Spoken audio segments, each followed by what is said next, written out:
Assalamu alaikum my dear students, welcome in online biology class.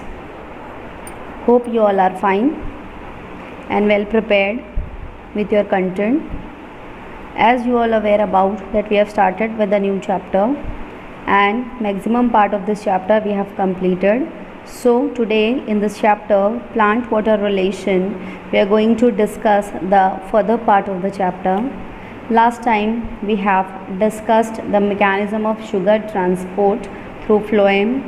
Then we have seen the transpiration and the different processes and the different mediators through which the transpiration process take place.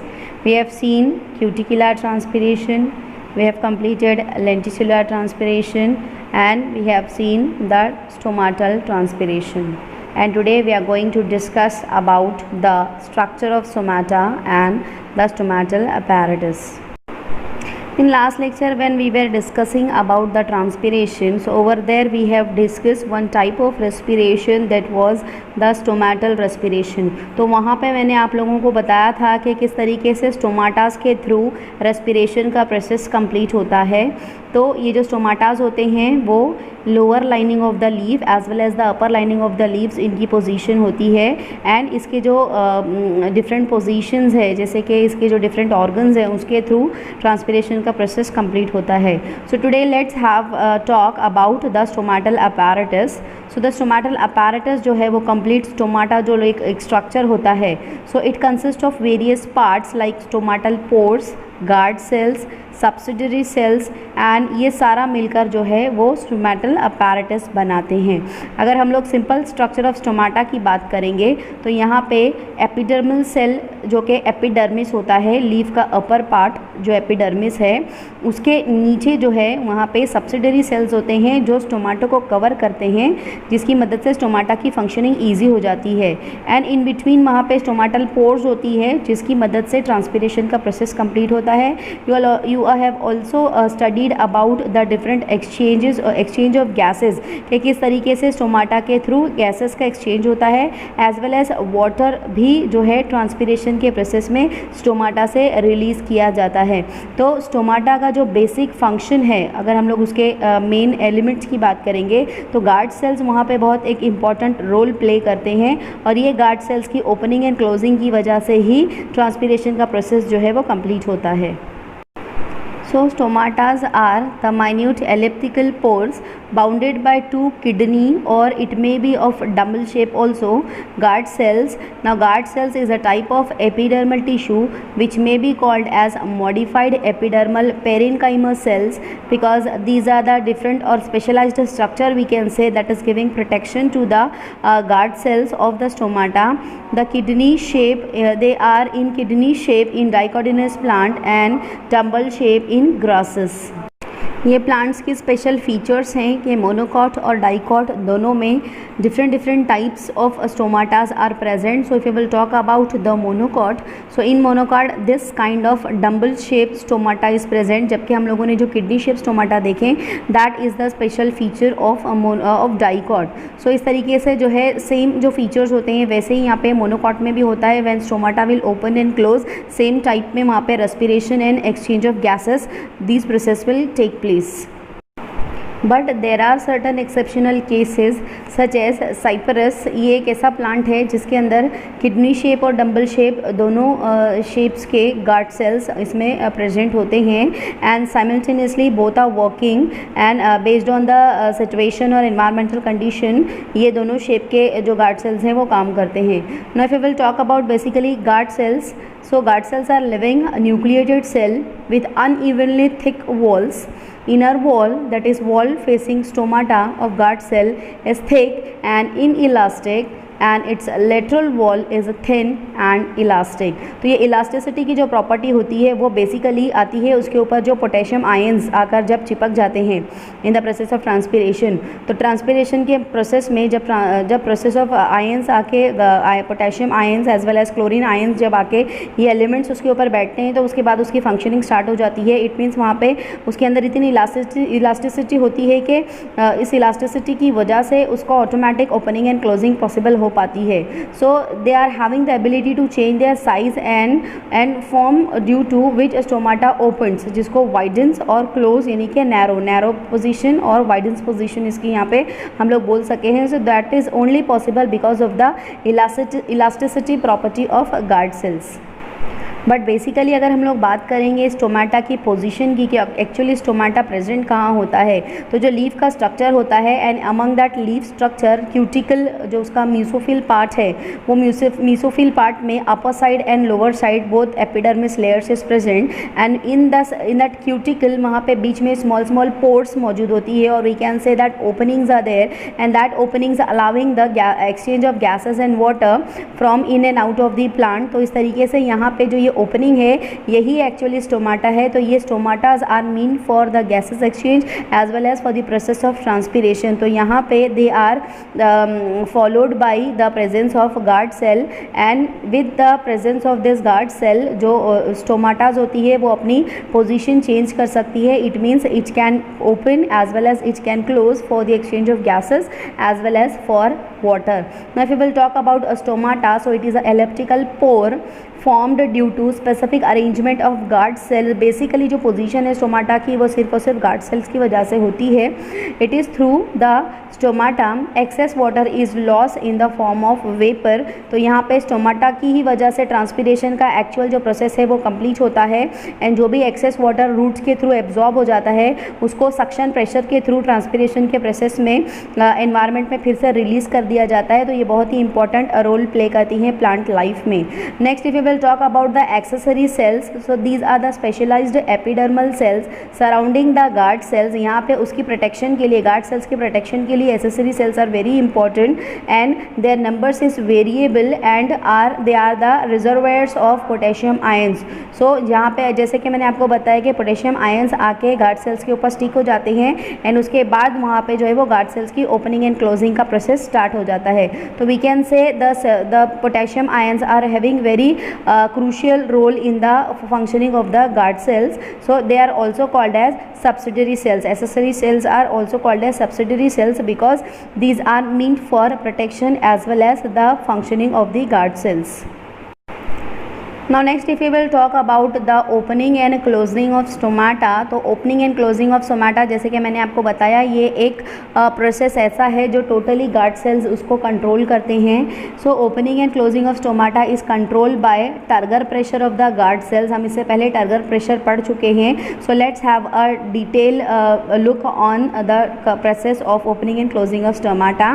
So what is happening during day time guard cells become turgid due to endosmosis. हम लोग endosmosis का process जो है वो पढ़ चुके हैं. सो इस तरीके से क्या होता है एक टर्गर प्रेशर एक्सर्ट हो जाता है on the thin wall of guard cell. So ये जैसे कि मैंने आपको बताया कि they are elastic. So being elastic they being elastic and they are having the thin walls and that lateral walls it get stretched out. So because of this the kidney shape और dumbbell shape वहाँ पे जो है वो appear हो जाता है and inner thick walls are pulled apart to open. यानी कि इस तरीके से जो है वो स्टोमाटा ओपन हो जाती है. तो जैसे जैसे दिन में ट्रांसपीरेशन का प्रोसेस हो रहा है under the influence of sunlight वहाँ पे ये opening of stomata and closing of stomata जैसे ही पानी निकल जाता है वहाँ से गार्ड सेल्स जो है वो फ्लैसिड हो जाते हैं एंड वहाँ पे एक्सोस्मोसिस का प्रोसेस हो जाता है. जैसे कि मैं बात करूँगी ड्यूरिंग नाइट टाइम की. So during night time guard cells become flaccid due to exosmosis. वहाँ पे जो है वो एक्सोस्मोसिस का प्रोसेस हो जाता है एंड फ्लैसिडिटी जो है वो उसकी वजह से स्टोमाटा क्लोज हो जाती है. So due to the flaccidity closes the stomata almost completely and here endosmosis and exosmosis occur due to diurnal change in osmotic potential of guard cells. तो इस तरीके से यहाँ पे जो है वो डे टाइम पे एंड नाइट टाइम पे because of the transpiration pull और because of the potassium ion यहाँ पे ये सारी चीज़ें जो है वो गार्ड की जाती हैं एंड उसके बाद इसी प्रोसेस के through exosmosis and endosmosis and because of the turgor pressure opening and closing of stomata जो है वो कंट्रोल किया जाता है. So let's have a look on the different factors that is responsible for opening of stomata during daytime. So opening of stomata during daytime depends on the situations such as the presence of light, as I said, in under the pressure of or under the influence of sunlight, ये transpiration का process as well as respiration का process जो है वो चलता रहता है. Then next one is the decrease in starch content of guard cell, because यहाँ पे starch content कम हो जाता है, potassium ions and chlorine ions आके उसके ऊपर चिपक जाते हैं, जिसकी वजह से ये प्रोसेस कंट्रोल किया जाता है. Then the next situation is increase in concentration of malic acid in guard cells. As I said, the ion concentration will get increase on the guard cells. So यहाँ पे malic acid का भी वहाँ पे जो है वो concentration बढ़ जाता है. And influence of potassium ions in guard cells and influation of H plus ions from guard cells. तो इस तरीके से H प्लस आयन और पोटेशियम आयन की वजह से यहाँ पे गार्ड सेल्स कंट्रोल किए जाते हैं एंड उसकी opening during the day time possible हो पाती है. So to explain such theories, that is what is happening on day time, what is happening in night time. तो जैसे कि आपको पता है कि respiration as well as the transpiration both will go hand in hand. जिस तरह से डे टाइम पे रेस्पिरेशन का प्रोसेस होता है, साथ में ट्रांसपिरेशन होता है. So opening of stomata will take place and the exchange of gases as well as exchange of water वहाँ पे possible हो पाता है. जबकि रात टाइम पे the sunlight is not there, so the process of transpiration is also not possible and only respiration will take place. so इस वजह से यहाँ पे स्टोमाटा क्लोज हो जाती है एंड यहाँ पे जो है वो exchange of gases और exchange of water नहीं हो पाता. तो हम लोग ये बोल सकते हैं कि सनलाइट एक फैक्टर है यहाँ पे, जिसकी वजह से ये पॉसिबल कंट्रोल ये स्टेप्स जो है वो कंट्रोल की जाती है और इस तरीके से opening and closing of stomata का प्रोसेस चलता रहता है. Now to explain this opening and closing of stomata, various theories have been proposed to explain this diurnal changes, जो डे और नाइट टाइम पे जो चेंजेस होता है. तो सबसे पहले जो है वो starch and sugar inter conversion theory की हम लोग बात करेंगे, that have been proposed by the scientist Steward in the year 1964. So what he gave the explanation like during a day time enzyme phosphorylase converts starch to sugar, thus increasing osmotic potential of guard cells, closing entry of water, thereby guard cells are stretched and stomata widens. तो इस तरीके से stomata जो है वो खुल जाती है. The reverse reaction occurs at night time that brings about the closure of stomata. तो इस तरीके से जो फॉस्फोराइलेशन का प्रोसेस है वो डे टाइम पे होगा एंड यहाँ पे conversion of starch to sugar will take place and hence the stomata will open. But at the night time यहाँ पे ये कुछ ऐसा प्रोसेस नहीं होता, इस वजह से स्टोमाटा जो है वो क्लोज हो जाती है. Then next theory was given by the scientist Leavitt in the year 1974. So according to this theory, the name of the theory was proton transport theory. So according to this theory, stomatal movement occurs due to transport of protons, that is H plus ion and K plus ion. तो इस तरीके से H plus ion and K plus ion के exchange की वजह से यहाँ पे ये process guard किया जाता है. So during a day time, starch is converted into malic acid and malic acid dissociate to form malate and protons. So here protons are transported to subsidiary cells and potassium ions are imported from them. So potassium malate is formed that increases osmolarity and causes endosmosis. तो इस तरीके से जो है वो endosmosis होने की वजह से the cells become flaccid and the stomata will get closed. So uptake of potassium ions is always accompanied with the chlorine ions. So at night, uptake of chlorine and potassium ions is prevented by abscisic acid and changing the permeability of guard cells. So due to this, guard cells become hypotonic and thereby becomes flaccid. So as soon as it becomes flaccid, the stomata will get closed and the process of transpiration also will stop in this condition. तो जैसे कि आप लोग जानते हैं कि abscisic acid एक growth regulator है. जब डे टाइम पे जब ट्रांसपिरेशन का प्रोसेस होगा, साथ में स्टोमेटल अपैरेटस के थ्रू ये इस तरह से वाटर लॉस भी होता रहेगा एंड यहाँ पे इसकी वजह से एब्सिसिक एसिड का ये लोग जो है प्रिवेंशन कर देते हैं ये लोग इस कंडीशन में. और वी कैन से कि जब नाइट में पोटेशियम आयन और क्लोरीन आयन्स यहाँ पे जनरेट हो जाते हैं तो वो एब्सिसिक एसिड की एक्टिविटी को रोक देते हैं। तो आपको पता है कि एब्सिसिक एसिड एक ग्रोथ रेगुलेटर है, तो इस तरीके से यहाँ पे उसकी परमिएबिलिटी गार्ड सेल्स की चेंज हो जाती है एंड वहाँ पे हाइपोटोनिक वो बन जाते हैं और उसकी वजह से उसकी फ्लासिडिटी उस पर आ जाती है, जिसकी वजह से they become flaccid and exosmosis की वजह से वो श्रिंक हो जाते हैं and it get closed and the process of closing of stomata will take place. So dear students, hope you have understood the process of opening and closing of stomata. So now just have a look on the significance of transpiration. So we are having the advantages as well as the disadvantages of this process of transpiration. So let's have a look first on advantages. So the first advantage of transpiration is it removes excess of water. Next, it helps in the passive absorption of water and minerals from the soil. It helps in the ascent of sap. As stomata are open, gaseous exchange required for photosynthesis and respiration is facilitated. It maintains turgor of the cells. Transpiration helps in reducing the temperature of leaf and in imparting cooling effect. तो ये सारी वो चीज़ें हैं जो हम लोग अब तक पढ़ चुके हैं. होप ये सारी चीज़ें आपको बहुत अच्छे से समझ में आई होंगी. Now let's have a look on disadvantages also. सो एक ही डिसएडवांटेज यहाँ पे हमको मिलेगा, चूँकि ये बहुत ही इफेक्टिव प्रोसेस होता है. So excessive transpiration leads to wilting and injury in plant.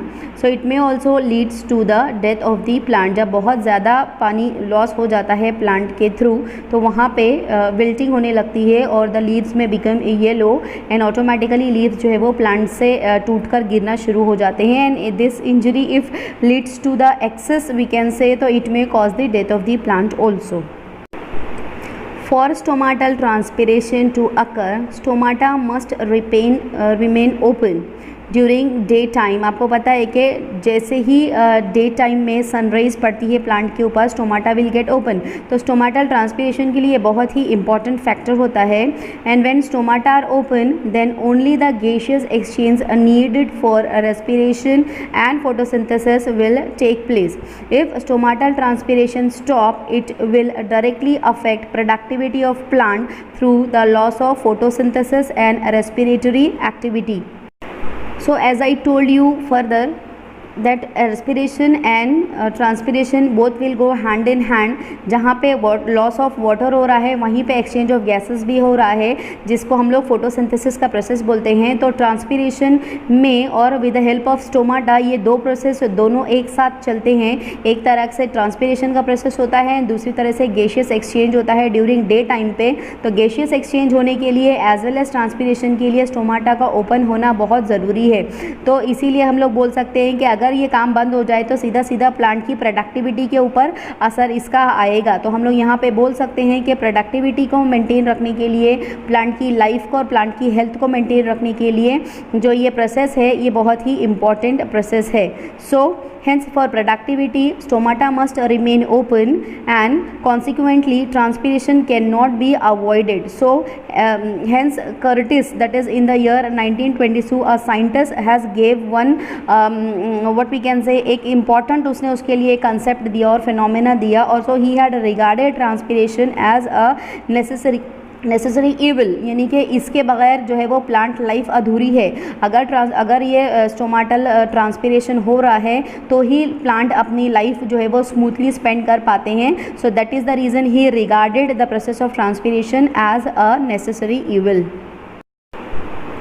So I am expecting कि आज का चैप्टर जो है आपको बहुत आज का जो कंटेंट था हमारा वो बहुत ही आपको इजी लगा होगा, बिकॉज ये वो सारी बेसिक चीज़ें जो हम लोग हमारे लोअर स्टैंडर्ड से पढ़ते हुए आ रहे हैं एंड बहुत सारी इंपॉर्टेंट चीज़ें हमने इसके अंदर देखी and we have seen the importance of stomata in the plant itself. तो उम्मीद करती हूँ कि आप लोगों को आज का लेक्चर अच्छे से समझ में आया होगा. Still if will be having any doubt so please go through the content. बहुत अच्छे तरीके से इसको आप लोग रिवाइज करो, क्योंकि आज जो है हमारा ये चैप्टर कंप्लीट हो गया है.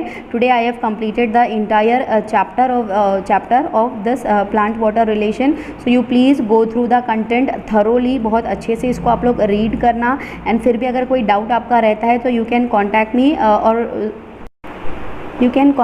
you can ask your doubts to me through WhatsApp, or also you can come here and ask your doubts to me.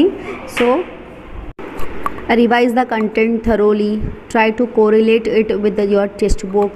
बहुत इंपॉर्टेंट चैप्टर है ये, एंड इसी चैप्टर के ऊपर आपका जो है वो नेक्स्ट चैप्टर बेस्ड है। ये चैप्टर अगर आपको अच्छे से समझेगा तो ही नेक्स्ट चैप्टर में आप लोगों के कोई डाउट्स नहीं होंगे। So please try to understand this chapter very nicely, and इंशाल्लाह we will meet next time with the another new chapter. So till that, take care. Assalamu alaikum.